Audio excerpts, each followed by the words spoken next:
You're listening to the Downeast Mike podcast, the quirky little podcast from Maine. And now, your host, Downeast Mike.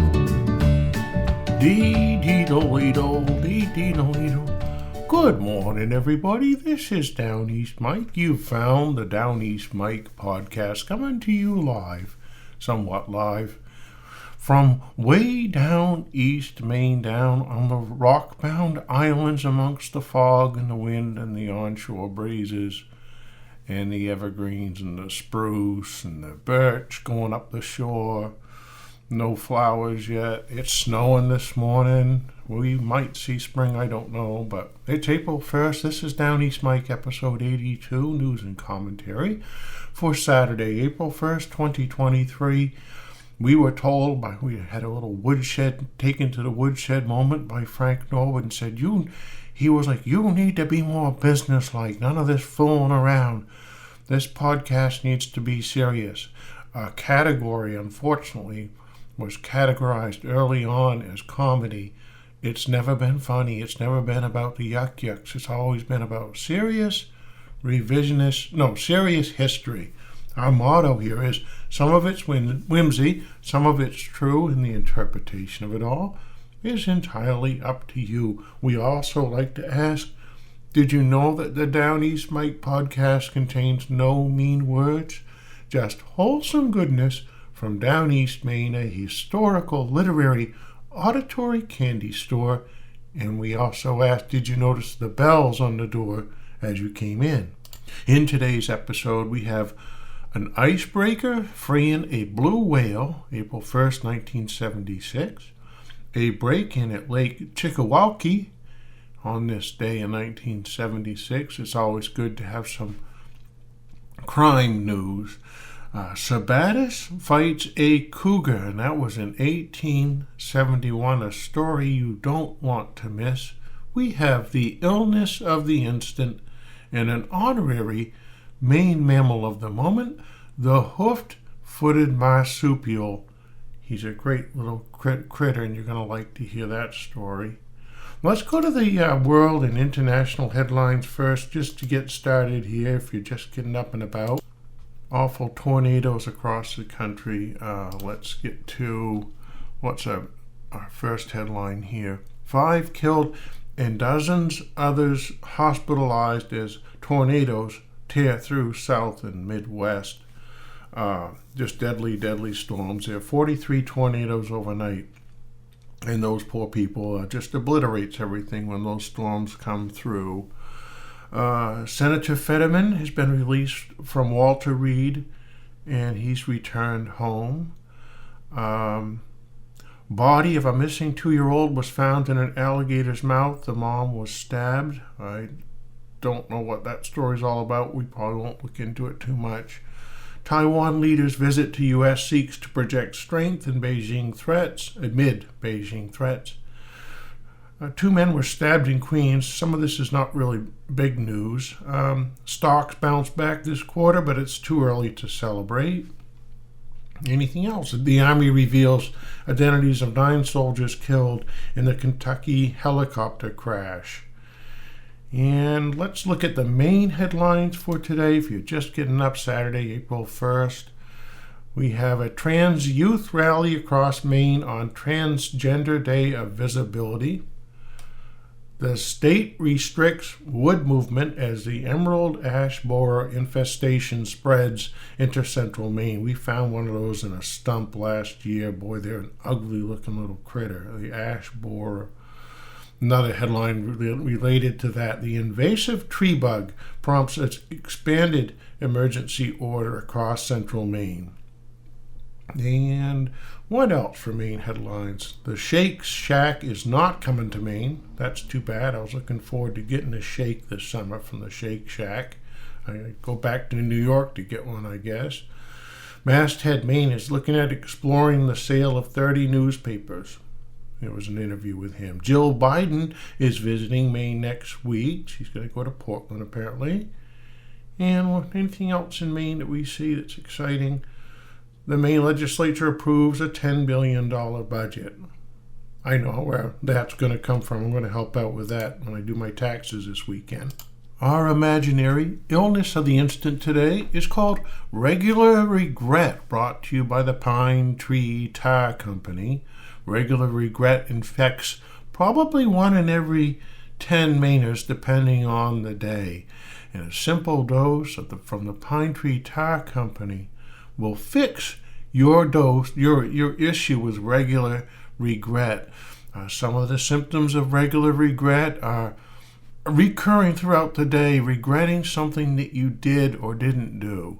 And it may come on as just a small little twinge of regret, or it could be a massive moment of regular regret where you're stopped dead in your tracks and like, what did I do? So a simple teaspoon of pine tar from the Pine Tree Tar Company will set you back on track and eliminate your case of regular regret. Look for it today at your favorite Maine pharmacy. Regular regret. Happy birthday today to Gwen from Hollowell. She'll be 72. It's her second birthday this year. Gwen works part-time at the dollar store, and she's a member of the Kennebec Sturgeon Club. Happy birthday today also to Ralph of Lisbon Falls. Ralph is 48. He's a real estate investor with many flips under his belt. On this day, 1976, Maine was talking about receiving power soon from a New Brunswick power plant. The state of Maine can expect to start getting some electricity from the New Brunswick Electric Power Commission's $300 million Colson Cove oil-fired thermal plant. And they were talking about early April. Guy's project manager's name was Al Wark. Mr. Wark's here. He was also the project manager for the Commission's $684 million Point Lepreau nuclear plant, which was about 28 miles from the Maine border. And that plant's under construction. It's in 1976. During a day-long tour of the Colson Cove and Point Lepreau sites, Wark and other commission officials attempted to explain to New Brunswick news media the technicalities of construction and operation of the two projects. $300 million oil-fired plant. The first of the plant's 315 megawatt turbines will be in full production on an experimental basis this week. Following 3 days of full production, the turbine generator will be taken apart for bearing checks and final inspection before going online for commercial production to Maine in early April. So it's a 10-year agreement. They were going to be pumping out oil. It'll burn 11 million barrels of oil a year. 2/3 of that will come from the Irving Oil Company. And of course, Irving just went back and bought a bunch of Maine land with their proceeds. Well, on this day, 1976, you could have headed to 24 Harlow Street in Bangor to the 8 o'clock lounge and sat back and listened or danced to the ODs, Country Rock and Boogie. They were there Thursday, Friday, and Saturday. You know they got all liquored up on Saturday after that 3-day run, huh?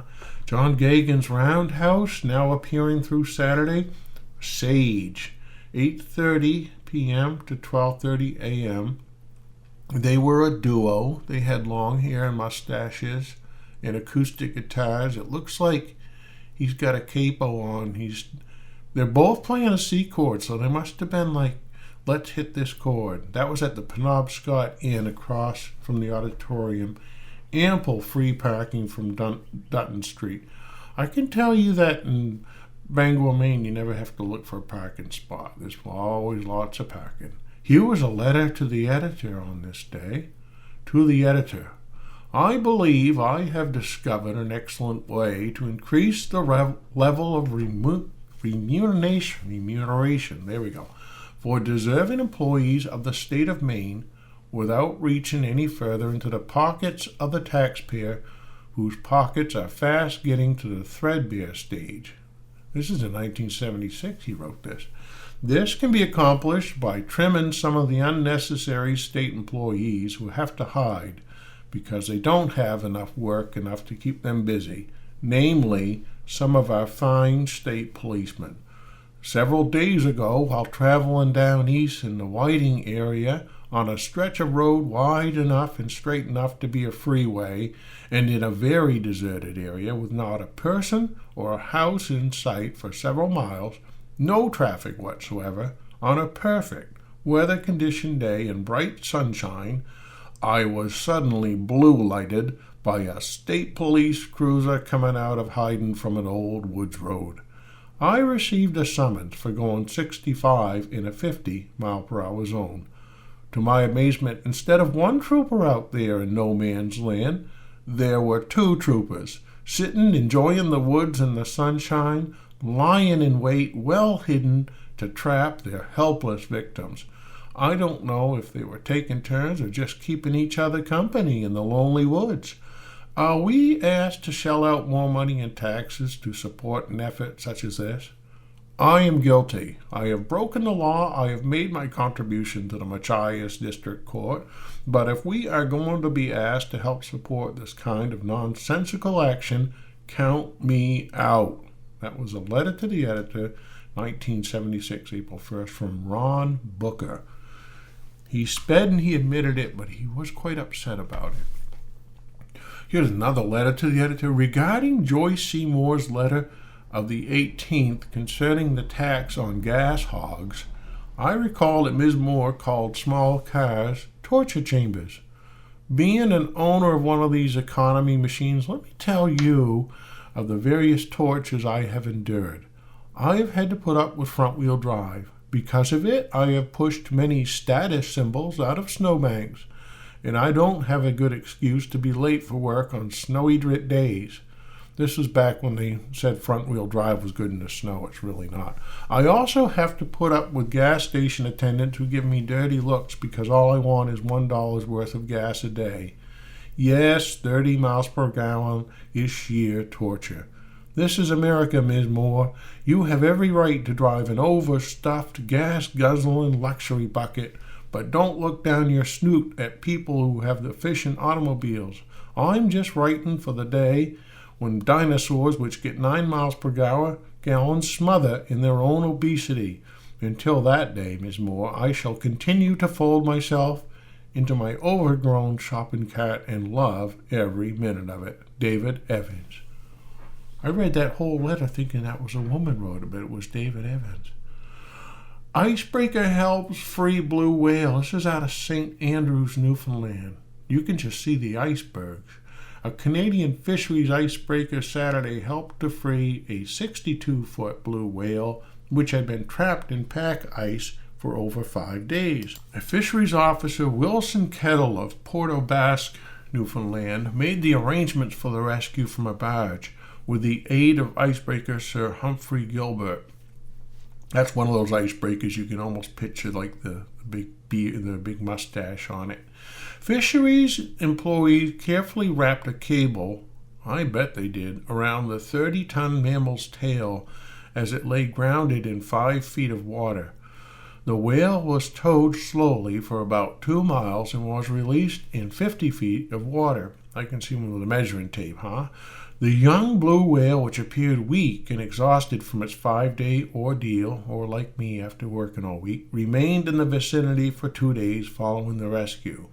George Horonanovich, a biologist from Montreal who's been monitoring the blue whale's vital signs, from Montreal probably, said the whale's lengthy exposure to the atmosphere prevented the mammal from executing a normal dive when first freed.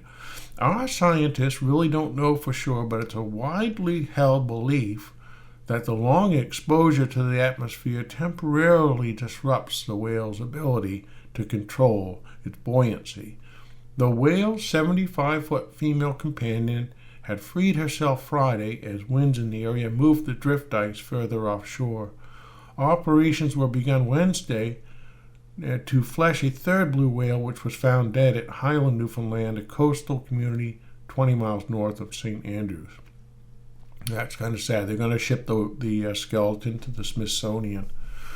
Well, it's fun to have some old-fashioned crime news like this from Rockland, 1976. A $700 outboard motor was reported stolen from Lake Chickawaukie cottage on Thursday.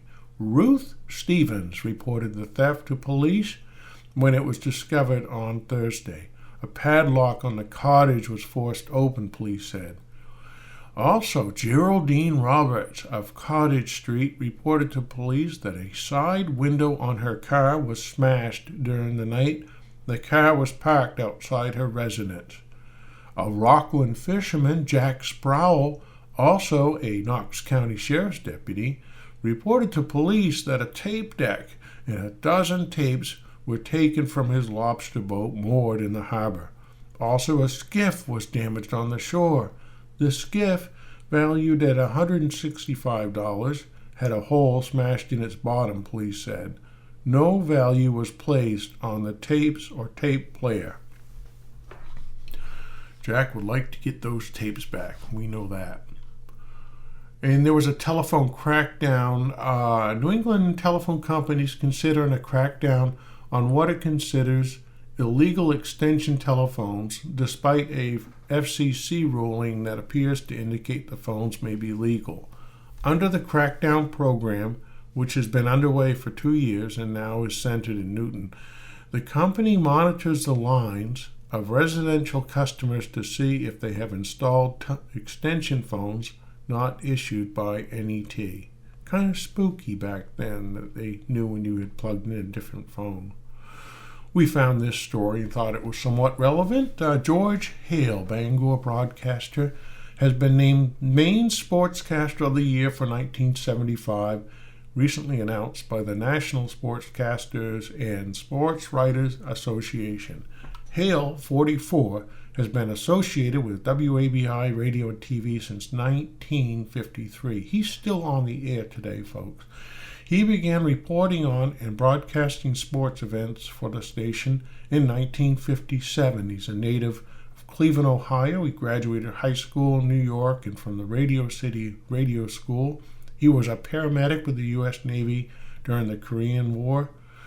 And since joining WABI, he's had broadcast many of the major sports events involving Maine teams and considers covering the College World Series in 1964 and the Tangerine Bowl in 1965 as the highlights of his career. George Hale, also a licensed private pilot. Isn't that something? He's still on the air today. Let's go all the way back now to 1871. So this April 1st, 1871 was actually a Saturday, just like today. The Mail News says that conductor Beryl of the Maine Central lost a valuable Jersey cow a few days ago by milk fever.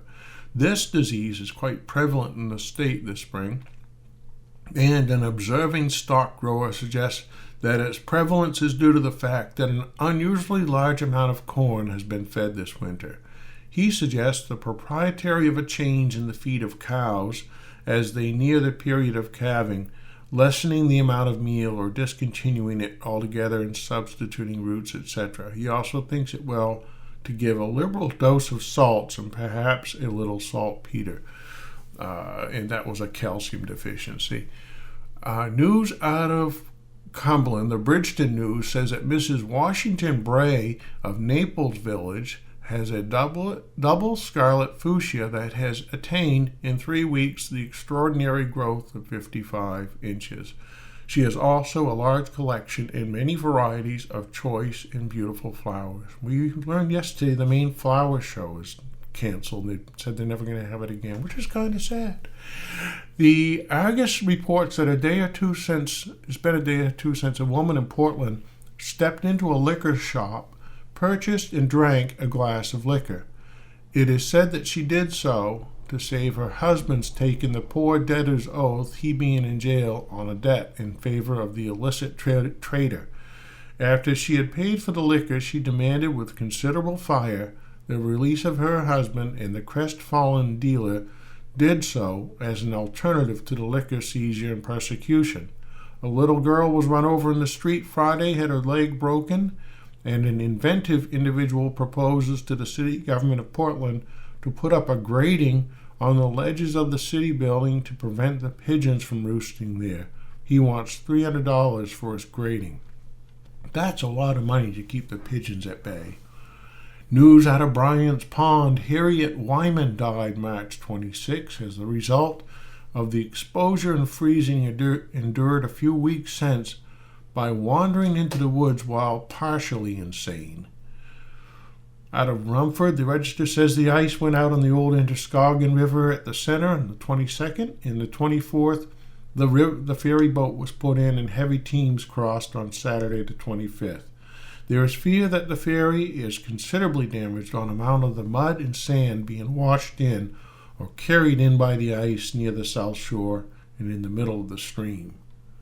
Mr. Jacob Purley of Bangor, 73 years old, after taking tea Friday night as usual, lay down upon a lounge and expired instantly. Cause probably heart disease. The Whig says that the steamer Cambridge took from Bangor to Boston on Friday about 100 boxes of eggs, each of which contained an average of 100 dozen. That's a lot of eggs. News out of New York on this day, Governor Hoffman of New York has vetoed the pneumatic tubular railroad bill for New York on the ground of serious damage and injury to the street surface and sewage system. If you ever want to look into that underground railroad and the subway, how it started in New York, they had clandestinely built a underground trial run. I think it was like 300 feet, and they had a little carriage which they would run through. They would move it along through the tubes with air. They had a big fan, and they'd turn the fan on one way to blow the carriage through, and then they'd turn it in reverse to bring the carriage back. Just amazing, the innovation and the future thinking that they had at that time.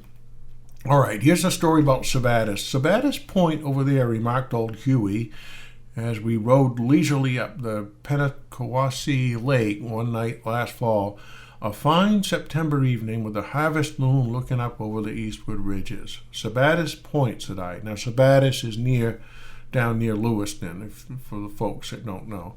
Sabattus Point, said I. Well, who was Sabattus? All over the state I keep coming up on Sabattus Hill, or Sabattus Rock, or Sabattus Point, and there's a Sabattusville too, I believe. Who or what was Sabattus?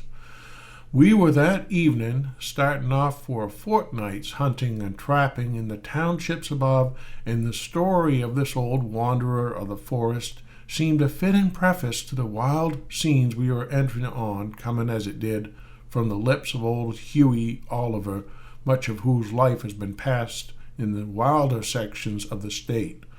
Sabattus, said Huey, in reply to my question, was an Indian man who used to hunt and range through this section, used to live up at the foot of Richardson Lake. He had a wigwam and a wife there. Of what tribe was he? Well, he may have been a Pequawket,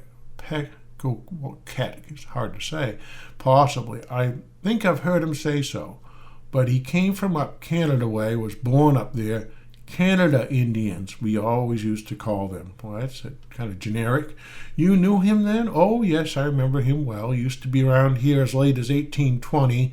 I was a boy then, and about the first I remember of Sabattus was his coming to our camp in some wild lots my father and old Mr. Edwards were clearing up together. We were working at some distance from our camp, and on going down to it one night, spied a strange-looking object boozing over to our fire. On first coming in sight, we had taken it for some animal, but at nearer view, old Edwards pronounced it to be old Sabattus, whom he knew.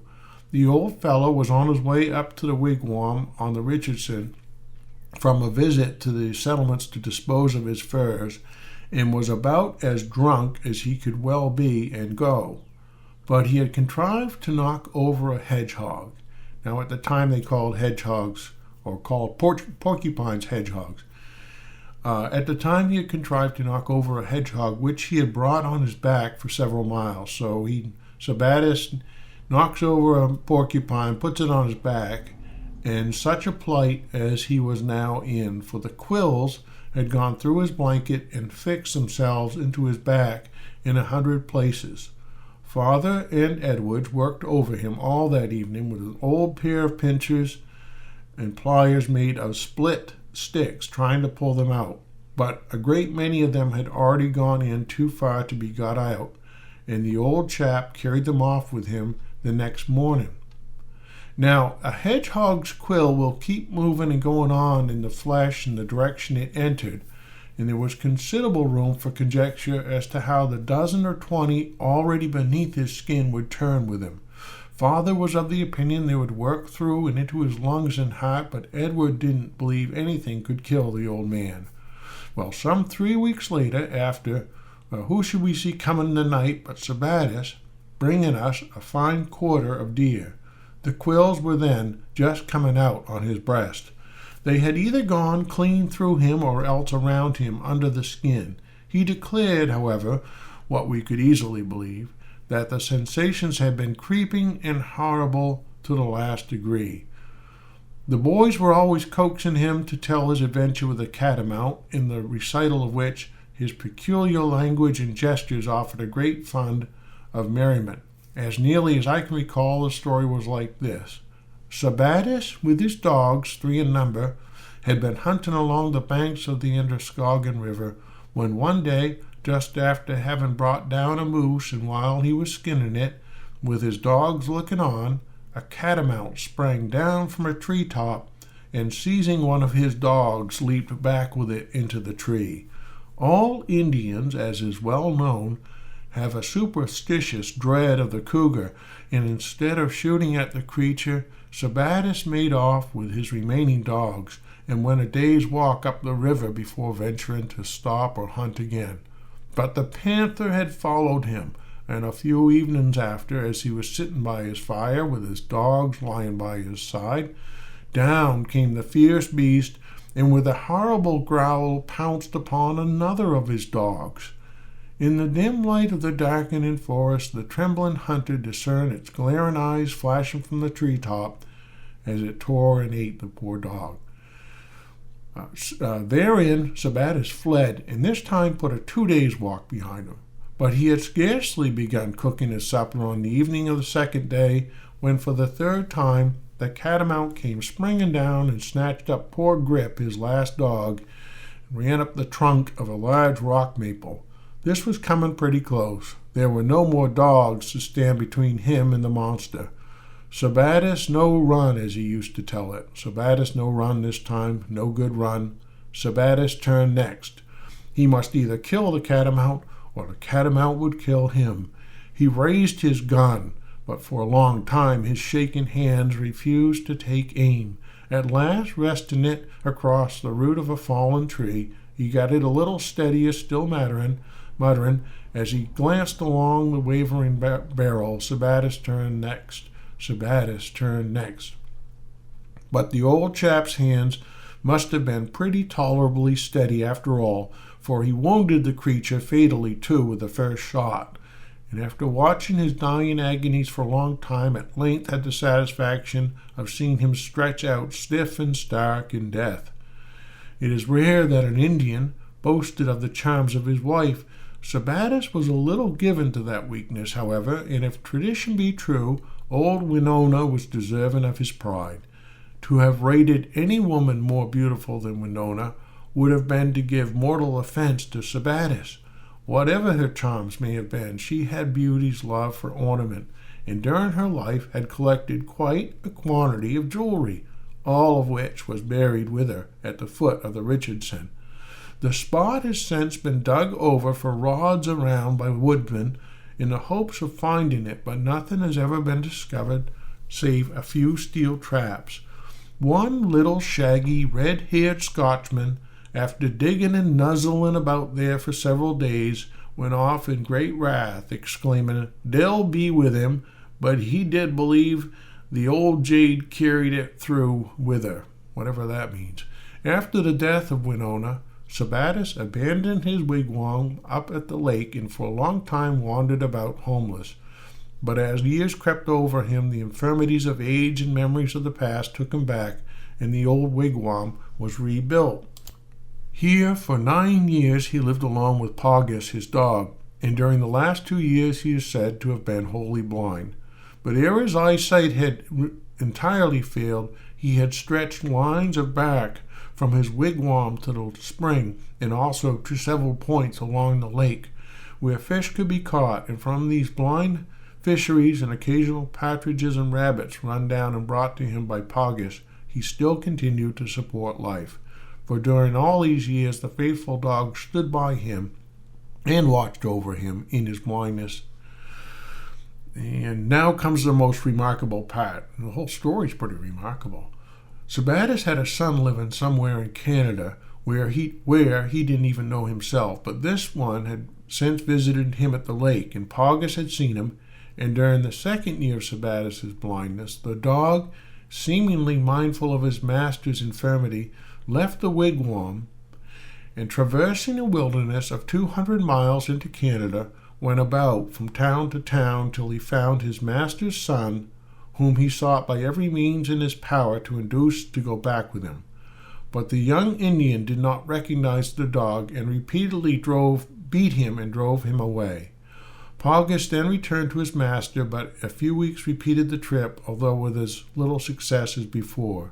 The careless son either could not or would not understand, and the noble dog again went back to his master's wigwam. But in less than a month after, he had gone to Canada for the third time. Struck by the strange persistency, young Chinook now thought himself of his father, and accompanying Paugus through the wilderness, found him in the condition referred to above. This is certainly one of the most remarkable dog stories on record. Sabattus went with his son to Canada, where he died shortly afterward. That Paugus is quite the dog. Okay, we're wrapping up here quickly. The Honorary Maine Marsupial of the moment, and this is the pig-footed bandicoot. They are a very strange little creature. Unfortunately, they are extinct now. The pig-footed bandicoot was the only marsupial to have evolved hoof-like feet. Other than that unique adaptation, however, little is known about these creatures. Researchers at the Natural Museum of History have revealed that there were in fact two separate species of pig-footed bandicoots roaming around the outback of Australia. It's an omnivorous marsupial. The Aboriginal people knew about these animals for around 65,000 years before the marsupials were first recorded by Europeans in 1838. Unfortunately, it took just over 150 years from its discovery by Europeans for it to go extinct. The last bandicoots were thought to have vanished by the 1950s. Let's see. They took some DNA from the 100-year-old specimens. It looks sort of like a mouse, but it's got really strange looking feet. The pig-footed bandicoot was, by all accounts, incredible. At only a few hundred grams in weight, it's thought to have been one of the smallest grazing mammals ever to have existed. The hoof-like feet, it talks about how they move here. Unlike the surviving insectivorous bandicoots, it's thought that the pig-footed variety was almost exclusively herbivorous and built small nests out of grass. Reports from early Europeans who first saw them alive, and are often conflicting in the reports, suggested they were purely nocturnal, while others recount seeing them during the daytime. This confusion could be partly explained by the two separate species exhibiting different behaviors. The southern species lived in shrubland, the northern species were more at home in open grasslands. And again, they were thought to have gone extinct in the 1950s. If you get a chance today, go look up a picture of a pig-footed bandicoot and think about what could have been. Maybe they'll bring those back. Let's look at the National Weather Service forecast for today. Rain before 3 p.m., then a chance of showers between 3 p.m. and 5 p.m. Patchy dense fog. Tonight, showers and thunderstorms, actually. And then for Sunday, sunny, and it calls it a high of 37 degrees. Breezy with a northwest wind 15 to 20 miles per hour, so not a great day. For Monday, mostly sunny with a high near 47. Well, that is your Downeast Mike podcast for today. I was trying to think what to call it, but yeah, I guess it's a podcast. That is your full podcast for today. I hope that you and your loved ones enjoy a day that is full of grace, love, and kindness. Until next time, this is Downeast Mike for Frank Norwood saying, we'll see ya. You're holding me as the sun goes down, falls into the Bay of Fundy. From the sea there comes a sound of a whale and a distant bell buoy. Oh, there's nothing more beautiful than you tonight, and to share this kiss in the splendid Fundy fall. Oh, there's nothing more beautiful than you tonight, and to share this kiss in the splendid Fundy fall. Then from here, where do we go? We can only sail so far tonight, and up that bay comes a wall of white, and you know the Fundy fog is coming in tonight. Oh, there's nothing more beautiful than you tonight, and to share this kiss in the splendid Fundy fall. Oh, there's nothing more beautiful than you tonight, and to share this kiss in the splendid Fundy fall.